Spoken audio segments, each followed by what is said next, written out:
Sepenuh sayang haus untuk aliran sungaimu.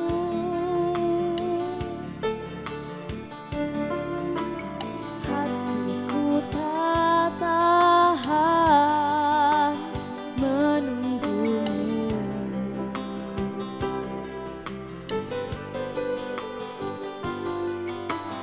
Bagai tanah gersang menanti datangnya hujan,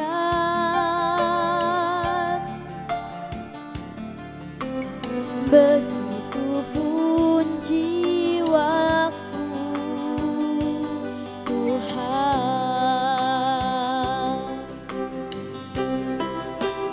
Hanya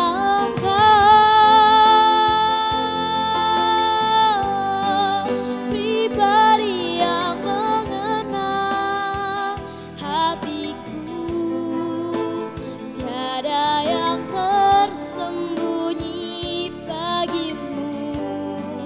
Seluruh isi hatiku kau tahu, dan bawaku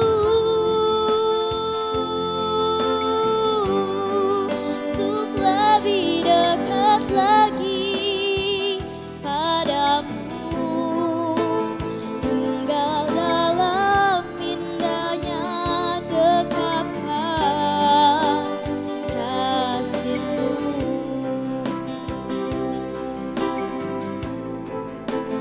Tinggal dalam indahnya dekapan kasih-Mu.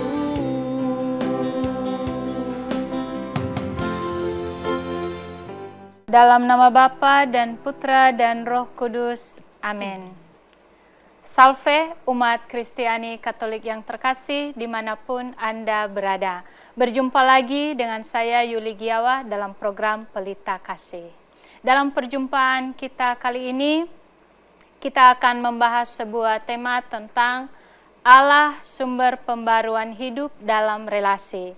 Dan seperti biasa untuk mendalami tema ini telah hadir bersama saya di studio Ibu Reine Febriana Koraak SSMSI, Pembimas Katolik di Kantor Wilayah Kementerian Agama Provinsi Gorontalo.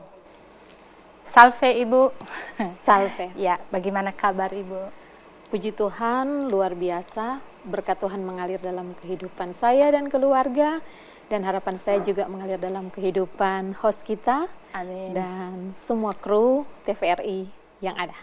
Ya, baik Bu. Tadi saya sudah mengulas sedikit tentang pembahasan kita dalam perjumpaan kali ini kepada pemirsa di rumah tentang Allah sumber pembaruan hidup dalam relasi. Nah, mungkin sebelum kita mendalami lebih jauh tentang tema ini, Ibu mungkin bisa menjelaskan sedikit latar belakang dari tema yang kita angkat dalam perjumpaan kali ini. Terima kasih. Pada kesempatan ini pertama-tama saya ingin menyapa umat Kristiani Katolik dimanapun Anda berada, secara khusus umat Kristiani Katolik di Provinsi Gorontalo. Salve, sangat senang kita boleh berjumpa pada program yang luar biasa yang difasilitasi oleh TVRI Gorontalo, yaitu Pelita Kasih Katolik. Pada bulan ini kita umat Katolik diajak bersama-sama kita melihat, kita memahami, kita memaknai hidup kita dalam terang kitab suci. Yang tentunya bukan berarti bahwa bulan-bulan kemarin kita boleh mengabaikan kitab suci, tetapi pada bulan ini secara khusus kita kembali berefleksi dalam sudut pandang firman Tuhan yang ada di dalam kitab suci kita. Kita ingin melihat, kita ingin mendengar apa yang Tuhan mau untuk kita lakukan di dalam kita memaknai panggilan hidup kita. Nah, pada tahun 2025 ini tema yang diangkat sekali lagi, Allah sumber pembaruan relasi dalam hidup. Tema tahun 2025 ini merupakan tema terakhir dari 4 tahun kita diajak gereja Katolik untuk merenungi kehidupan kita dalam terang nabi-nabi kecil yang ada dalam Perjanjian Lama. Kalau kita ingat, permenungan berdasarkan inspirasi nabi-nabi kecil itu dimulai tahun 2022 dengan tema Allah sebagai sumber harapan hidup baru. Itu tema BKSN 2022. Di situ gereja mengajak kita bagaimana kita melihat Allah sumber harapan hidup dari inspirasi Nabi Amos dan Nabi Hosea. Kemudian pada tahun 2023 kita diajak lagi melihat Allah sebagai sumber kasih dan keselamatan yang merupakan inspirasi iman dari nubuat Nabi Yunus dan Yoel. Dan pada tahun 2024 kemarin kita barusan bersama-sama merefleksikan tentang Allah mengutus kita yang diinspirasikan dari nubuat Nabi Nahum dan Habakuk. Dan tahun ini kita akan merenungi 2 nabi kecil, Nabi Zakaria dan Nabi Maleaki, lewat tema Allah sumber pembaruan relasi dalam hidup. Nah, sebelum kita melihat nanti tema ini bagaimana direnungi bersama, kita perlu kenal juga siapa kedua nabi ini. Nah, 2025 kita akan merenungi sabda Tuhan, bagaimana kita melihat relasi kita dengan Allah dalam inspirasi nubuat Nabi Zakaria dan Nabi Maleaki, dengan melihat siapa sih Nabi Zakaria itu. Nabi Zakaria adalah seorang nabi pasca pembuangan di Babel. Jadi itu sangat jauh jaraknya dengan kelahiran Yesus. Karena Nabi Zakaria ini hidupnya itu dalam pelayanan, dia di tahun 520 sebelum Masehi. Jadi ia membawa pesan pengharapan pemulihan dan dorongan untuk membangun kembali bait Allah. Kitabnya penuh dengan penglihatan simbolis dan janji kedatangan Mesias. Jadi saat bangsa Israel terlepas dari pembuangan di Babel, muncul nabi ini. Dia memberikan harapan kepada bangsa Israel, pemulihan, ada harapan bahwa kita akan diselamatkan. Yang pertama-tama diajak kepada semua saat itu umat Israel untuk membangun bait Allah yang menjadi pusat peribadatan. Dan kedua siapa sih Nabi Maleaki itu? Nabi Maleaki kalau kita lihat dalam Perjanjian Lama itu nabi terakhir. Dia hidup di sekitar abad ke-5 sebelum Masehi. Ia datang sebagai apa? Nabi itu utusan kan. Dia menegur umat Israel yang mulai lalai dalam ibadah dan kehidupan moral. Maleaki menekankan kesetiaan, keadilan dan kesiapan menyambut kedatangan Tuhan.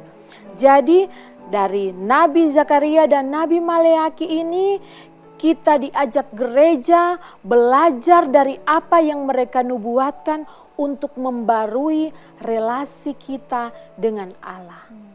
Untuk menata kembali hubungan kita dengan Allah yang mungkin mulai renggang, mulai kendor, mulai bahkan rusak di sana sini. Lewat kedua nabi ini kita akan bersama-sama berefleksi, menata diri agar hubungan kita dengan Allah boleh terjalin dengan baik kembali. Itu yang melatar belakangi saya mengangkat tema ini untuk menjadi pergumulan kita semua. Karena mungkin ada umat kita, umat Katolik yang mungkin ada di daerah pelosok.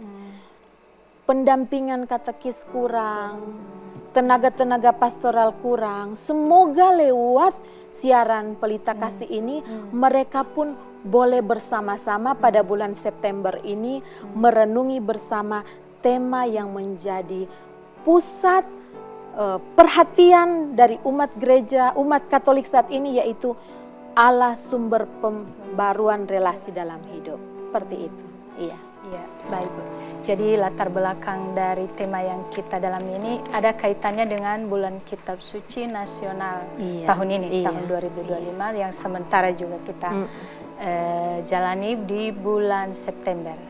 Dan refleksi iman kita tentunya bersama dengan Nabi Zakaria dan Nabi Maleakhi. Ya, baik Bu, mungkin kita akan masuk di penjelasan tentang tema ini supaya pemirsa di rumah lebih dibantu lagi pendalamannya tentang tema yang kita angkat dalam pertemuan kali ini. Iya, terima kasih. Jadi berbicara tentang Allah sumber pembaruan relasi. Jadi Allah menjadi pokok, dia menjadi sumber, berarti di sanalah asal kita. Pembaruan berarti suatu proses, suatu cara, perbuatan kita mengubah sesuatu, memperbaiki sesuatu. Dari yang sudah ada menjadi ada yang baru.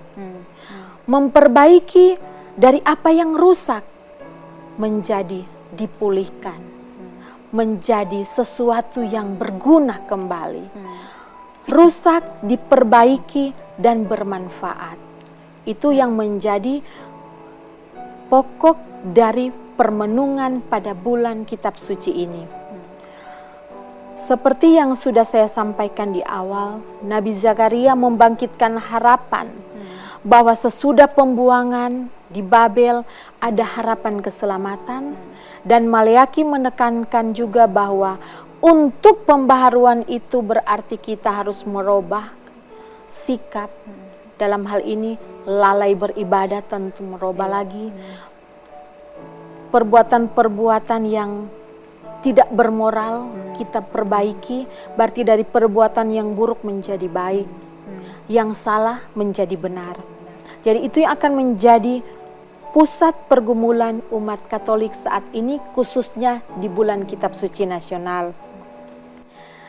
Dengan tema ini gereja mengajak kepada kita untuk menjadikan Allah sebagai sumber yang membaharui kehidupan kita, kehidupan rohani maupun kehidupan sosial.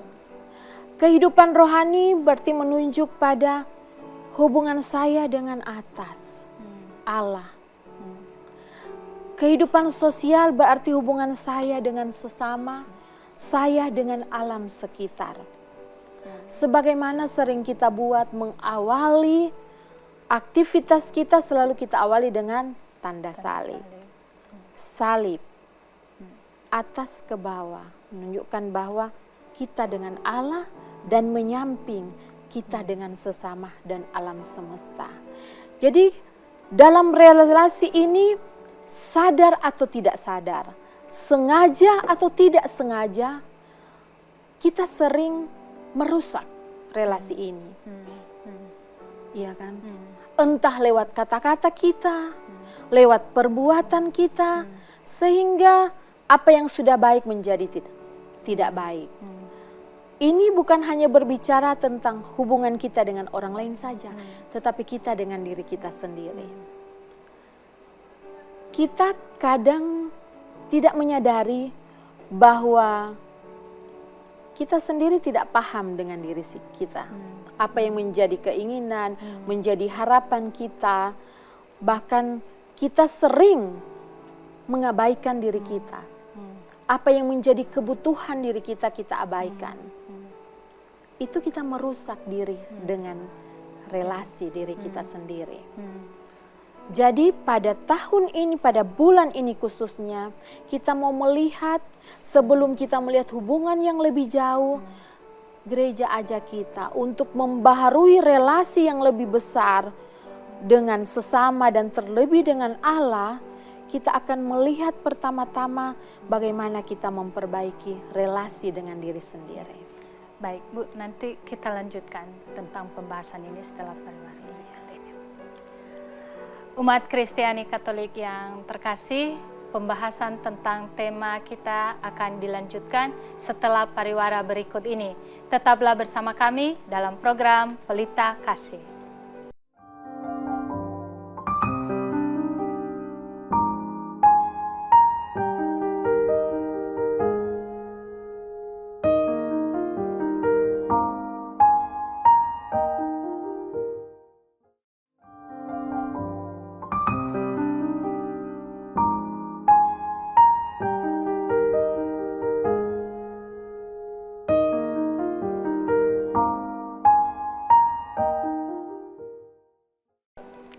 Umat Kristiani Katolik yang terkasih, terima kasih karena masih setia bersama kami dalam program Pelita Kasih. Baik Bu, tadi Ibu sudah mengulas sedikit tentang kenapa kita mengangkat tema Allah sumber pembaruan relasi dalam hidup yang tentunya ada kaitannya dengan bulan Kitab Suci Nasional pada bulan ini. Juga Ibu sudah jelaskan sedikit tentang kenapa segala sesuatu yang pada awalnya baik kemudian harus dibaharui supaya ada yang hasil yang baik, hasil yang baru. Kita bisa lanjutkan kembali. Iya. Jadi tema yang sangat luar biasa ini diangkat oleh gereja karena memang situasi kita saat ini penting dan mendesak untuk kita menata kembali relasi. Karena relasi yang baik akan menghasilkan sesuatu juga yang baik. Proyek yang baik, program yang baik, cita-cita yang baik. Jika kita bisa membangun relasi yang baik dengan diri sendiri, dengan sesama, dengan keluarga, dengan alam semesta dan dengan Tuhan.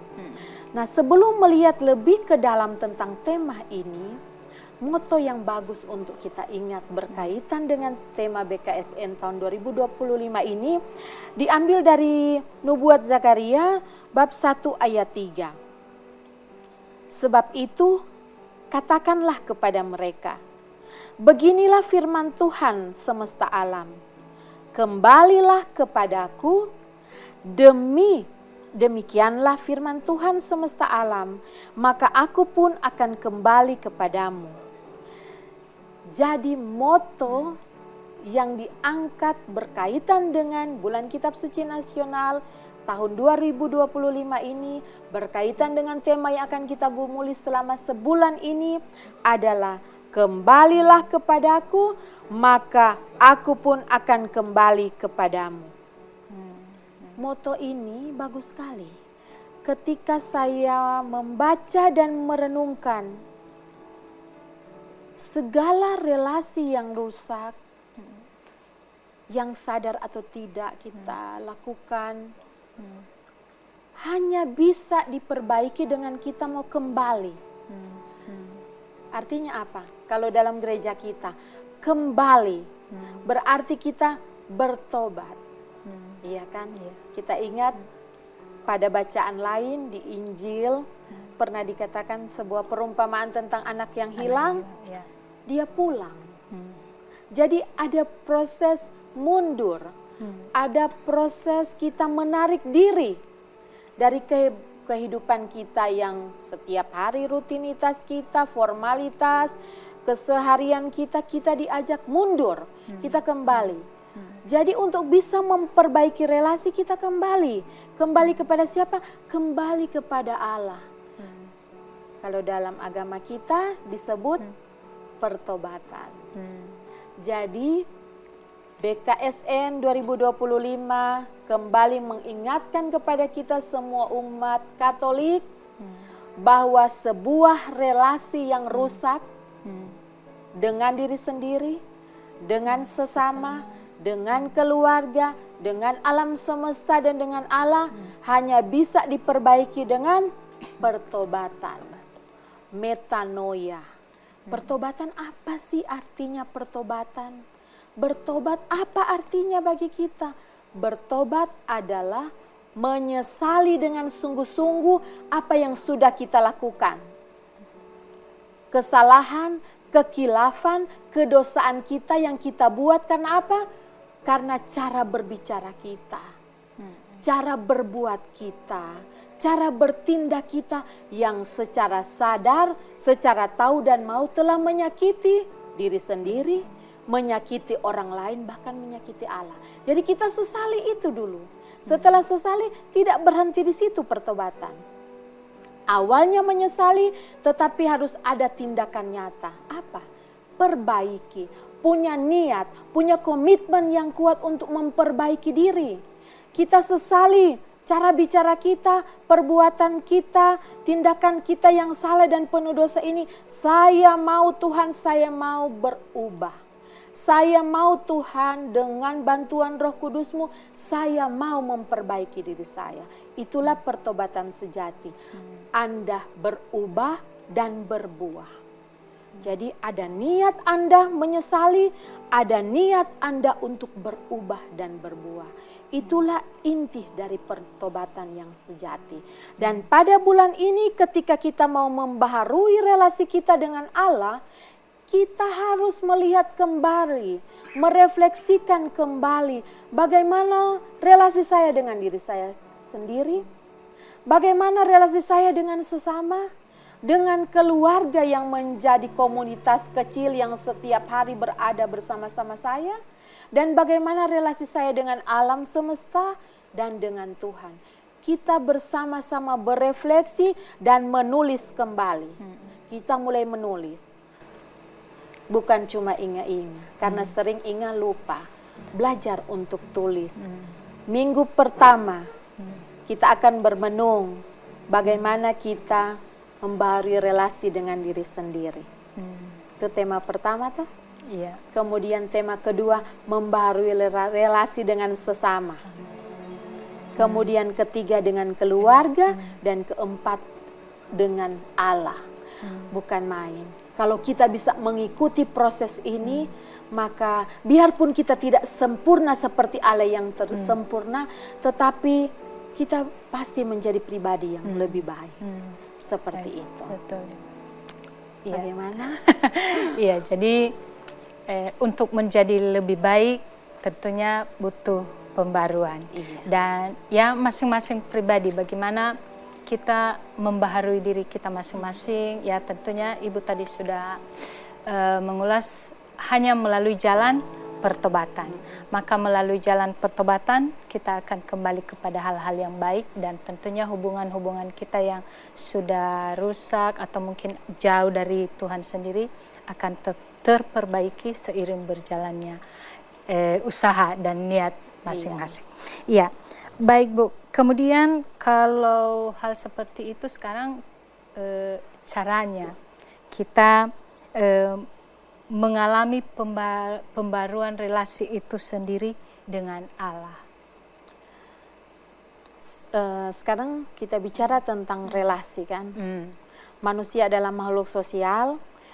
Dia bukan seperti sebuah pulau yang berdiri sendiri. Kita ingatkan ada ungkapan no man is an island. Seorang manusia tidak seperti sebuah pulau.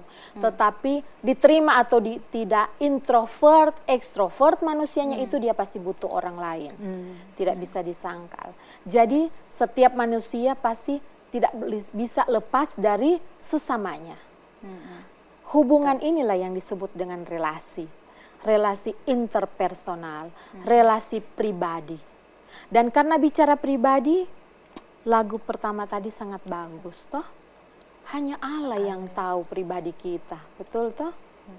Jadi memang kita harus membuka diri kepada Allah, sehingga dalam terang Roh Kudusnya dia akan melihat pribadi kita sebagai seorang manusia yang diciptakan secitra dengannya. Dia menanamkan dalam diri kita kebaikan-kebaikan, rahmatnya, talentanya, dan semua baik adanya. Tetapi yang awal baik adanya ini rusak kan? Dari kisah penciptaan kita lihat bagaimana Taman Eden yang indah yang disiapkan Allah bagi manusia pertama rusak karena apa? Karena dosa. Karena manusia lebih dengar egonya daripada lebih dengar kehendak Allah.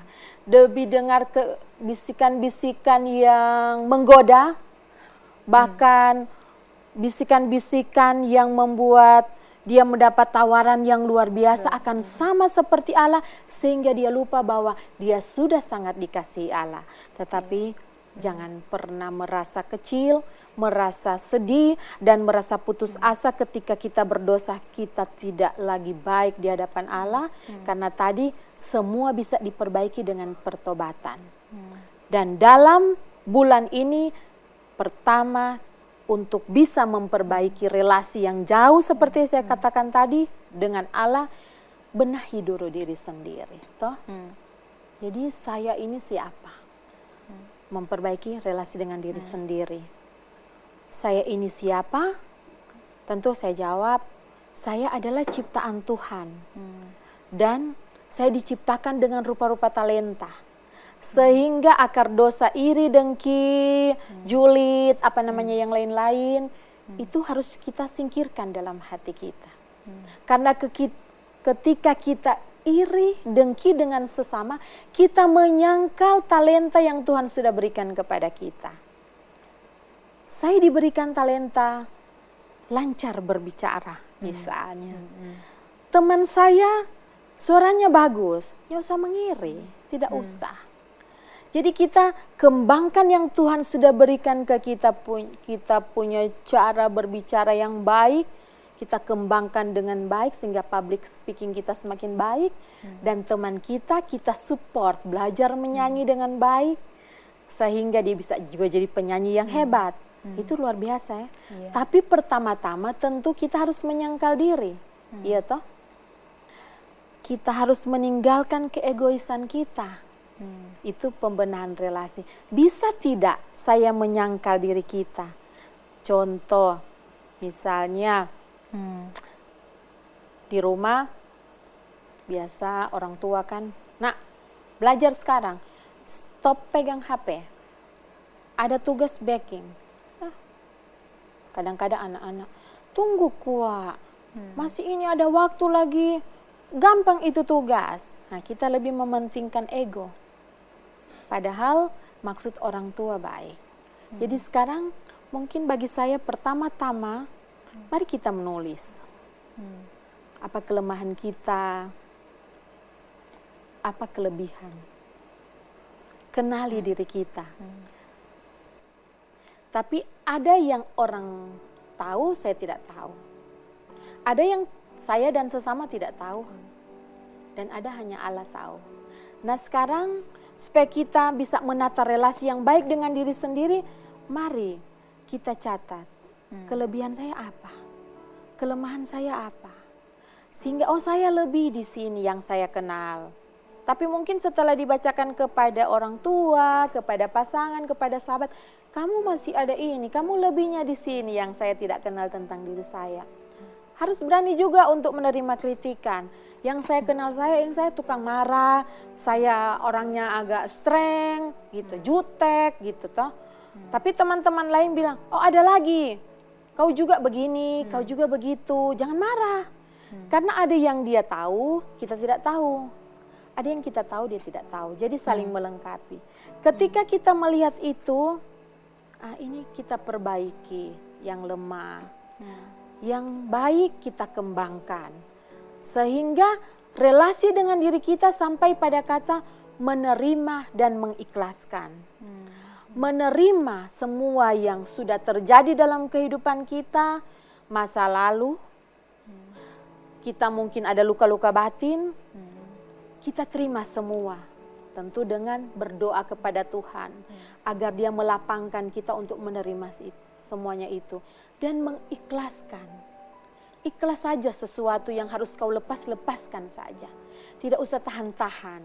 Tapi bukan bilang, oh boleh marah dan orang harus lepas. Bukan seperti itu. Tapi misalnya melepaskan sesuatu yang harus kita lepaskan.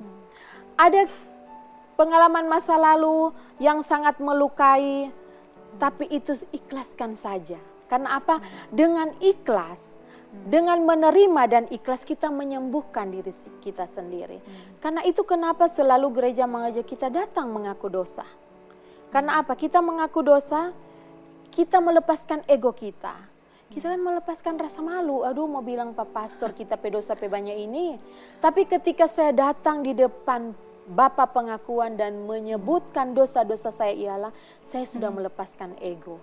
Dan luar biasa ketika Bapak pengakuan bilang, pergilah dosamu sudah diampuni.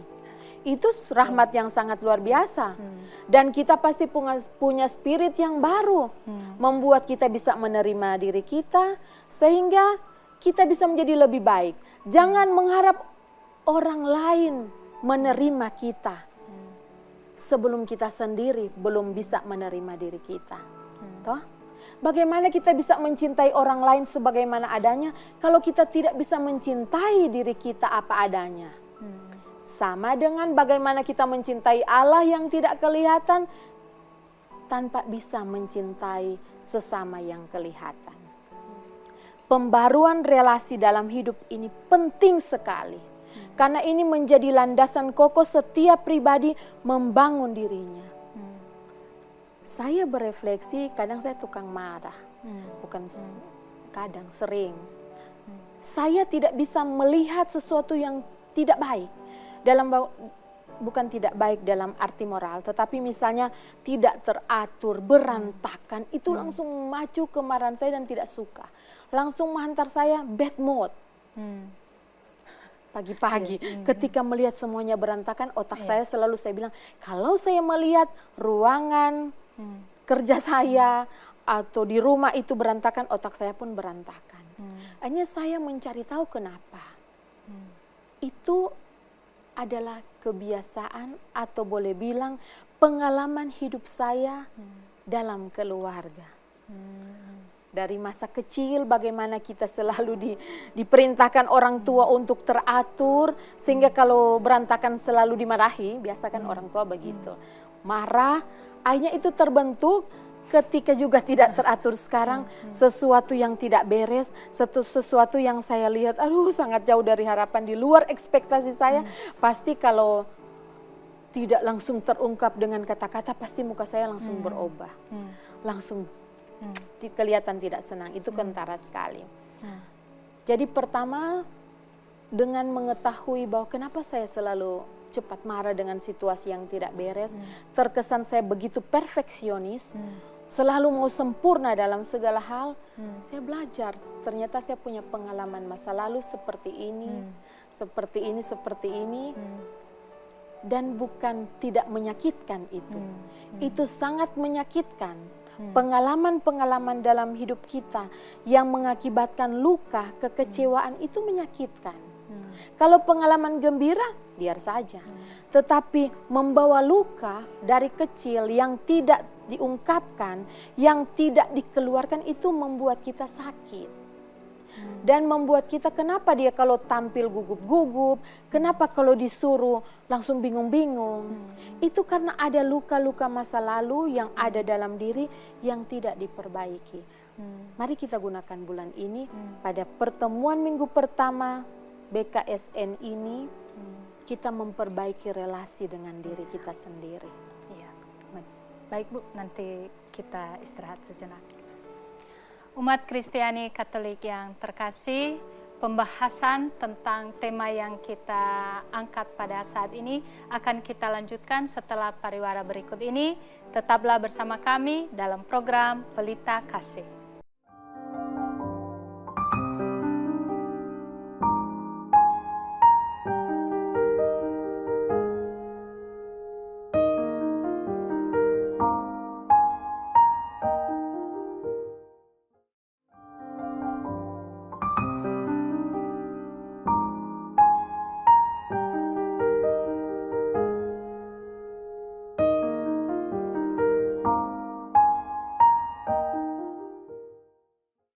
Umat Kristiani Katolik yang terkasih, terima kasih karena Anda masih setia bersama kami dalam program Pelita Kasih. Ya, baik Bu, kita lanjutkan tentang tadi kita sudah sampai di relasi dengan diri sendiri menjadi alat juga untuk memperbaiki relasi kita dengan Tuhan sendiri. Iya. Jadi Saudari Yuli dan umat Kristiani Katolik dimanapun Anda berada, pada bulan ini kita akan merefleksikan minggu pertama relasi dengan diri sendiri. Minggu kedua dan ketiga itu mirip sebenarnya, karena relasi dengan sesama dan keluarga. Kenapa dipisahkan? Di minggu kedua kita akan melihat relasi dengan sesama kita bagaimana, lebih fokus kepada bagaimana kita bertindak kasih, keadilan, empati, bukan hanya simpati, empati dengan sesama kita yang lemah dan membutuhkan. Jadi option for the poor yang menjadi seruan gereja bagi kita, pilihan kepada kaum miskin, itu menjadi semangat kita di minggu kedua. Kita berkeadilan, berbelas kasih kepada mereka yang membutuhkan. Yang membutuhkan, baik sesama yang berkekurangan secara materi, kurang juga secara mental, dan juga berkebutuhan khusus. Itu menjadi perhatian kita, kiranya kita semua sebagai umat Katolik terajak untuk membangun relasi yang baik dengan mereka lewat tindakan nyata. Pertemuan yang ketiga, kenapa dikhususkan dengan keluarga? Karena keluarga menjadi sel pertama, baik masyarakat maupun komunitas gereja kita. Keluarga menjadi seminari pertama, atau tempat bertumbuhnya iman yang pertama dan utama dari pribadi-pribadi kecil yang lahir dalam keluarga yang kita sebut dengan anak-anak. Dalam relasi ini keluarga berperan penting karena sehari-hari hidup seorang pribadi dalam keluarga. Mulai dia membuka mata, mengenal dunia ini dari sebuah keluarga. Jadi keluarga bisa meletakkan dasar yang kokoh, pribadi yang kuat, tetapi juga serta-merta keluarga bisa juga mewariskan tentu hal yang tidak baik bagi perkembangan pribadi. Sekali lagi, dasar utama kita bisa membangun pribadi yang baik bagi sesama kita tentu dengan menata diri kita. Jadi dalam hal ini orang tua sebagai yang pertama menjadi pendidik dalam keluarga, dia harus mendidik dirinya sebelum bisa mendidik anak-anaknya. Dia mencintai dirinya dengan baik sehingga ia mampu mencintai dengan baik anak-anaknya. Sehingga jika kita mengharapkan anak-anak yang tumbuh, yang berkembang dalam keluarga menjadi pribadi yang penuh cinta, yang adil, yang jujur, yang bersemangat, yang bekerja keras, orang tua harus lakukan itu dulu. Karena contoh pertama dari seorang anak bukan lewat kata-kata. Yang akan diingat seumur hidupnya apa yang dia lihat setiap hari. Ketika mama setiap hari marah, jangan heran kalau anak itu marah-marah sampai besar. Tetapi ketika dia tumbuh dengan pelukan kasih sayang dan cinta, maka dia akan menjadi pribadi yang akan merangkul dan akan mencintai, mengasihi dan menghormati sesamanya. Jadi semua awalnya keluarga, sehingga minggu ketiga secara khusus kita akan melihat relasi bagaimana dalam keluarga, apa yang sudah baik dan apa yang perlu dibenahi. Ketika minggu pertama dengan diri sendiri, kedua sesama, ketiga keluarga, kita mampu mengikuti dengan baik, maka kita bisa melangkah dengan riang gembira ke pertemuan keempat. Minggu terakhir bulan September, kita membenahi relasi dengan Allah. Karena apa? Kita ingat, Allah tidak akan bertanya kepada kita seberapa banyak doa yang kita lantunkan. Di kitab suci kan tidak bilang begitu kan.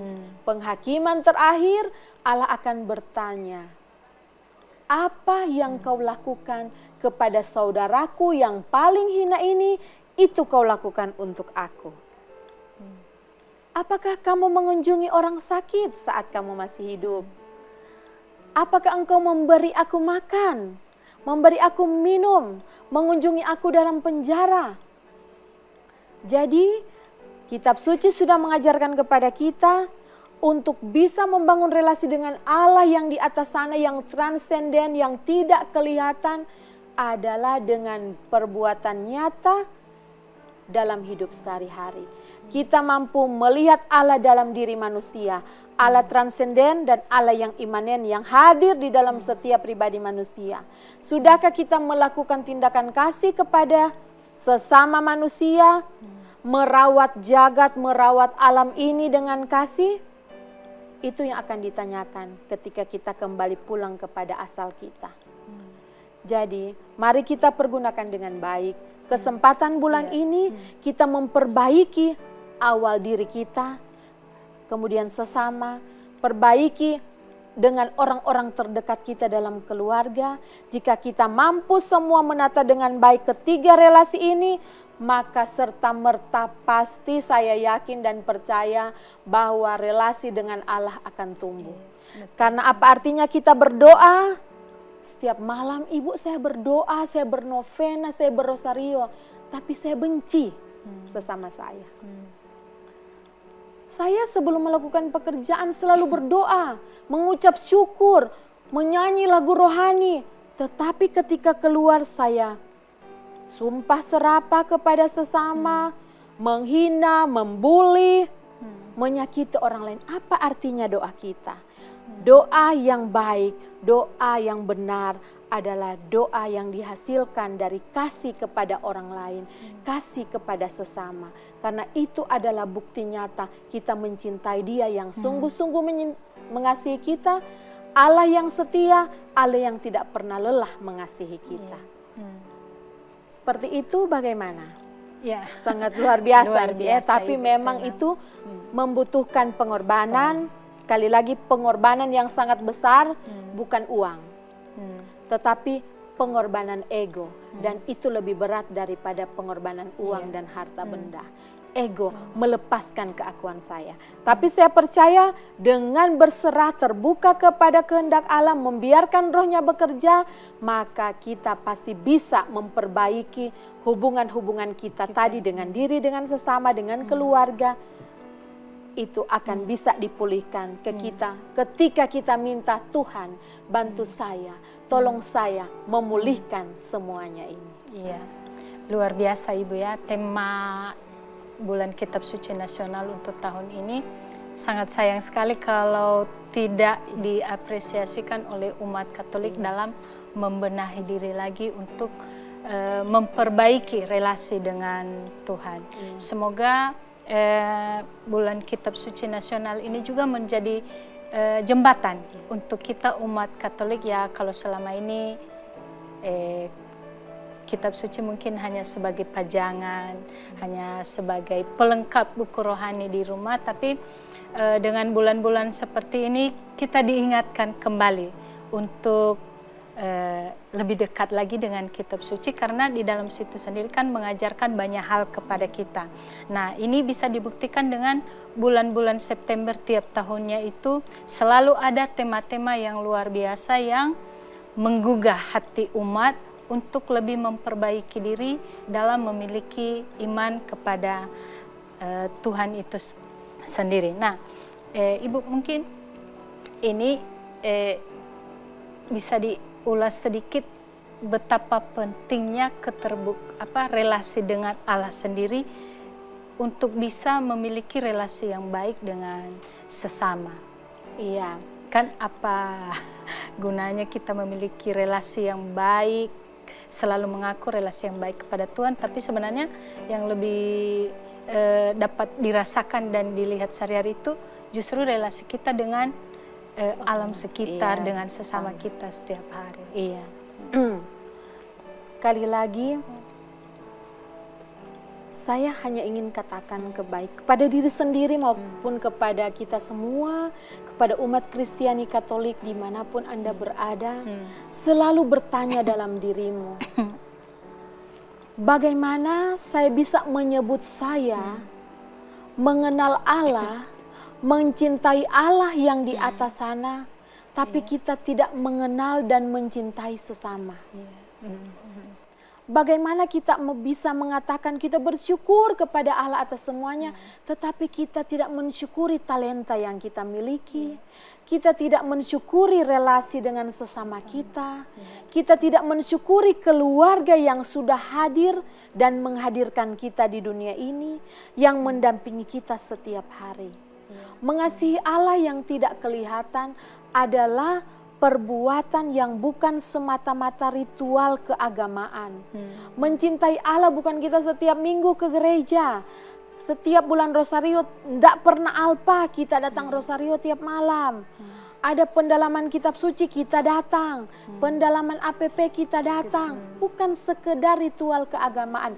Walaupun itu penting sebagai identitas orang beragama, tetapi menjadi orang beragama sungguh-sungguh adalah mengimani apa yang diajarkan oleh agama itu.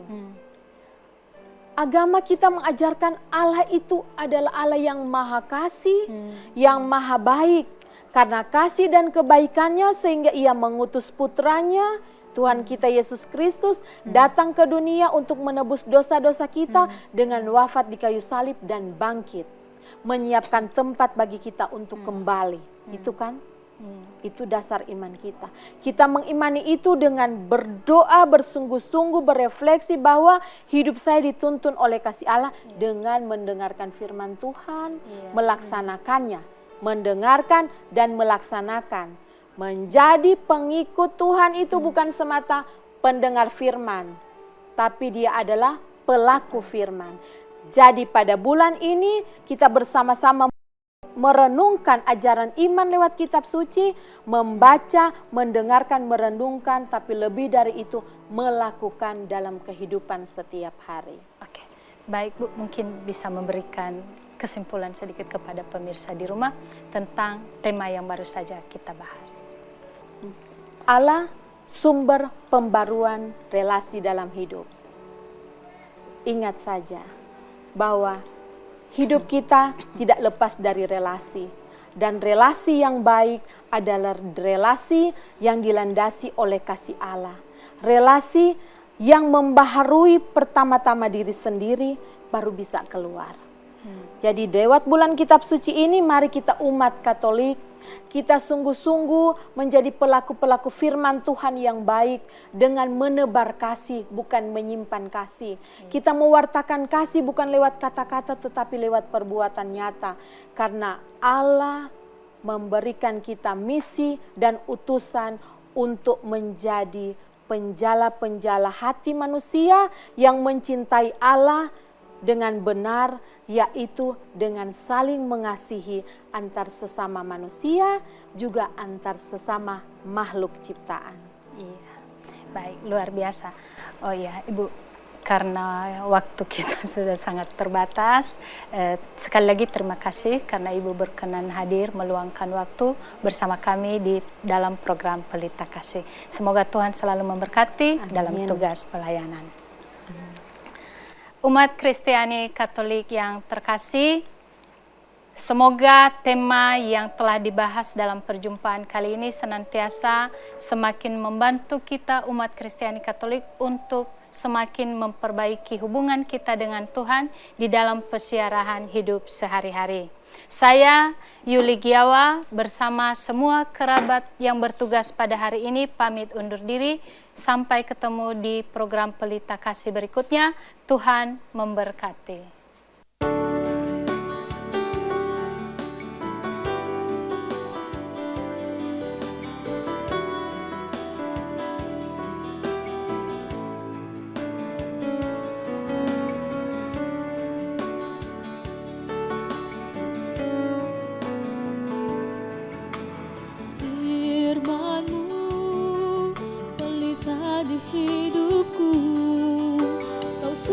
Cahaya menerangiku,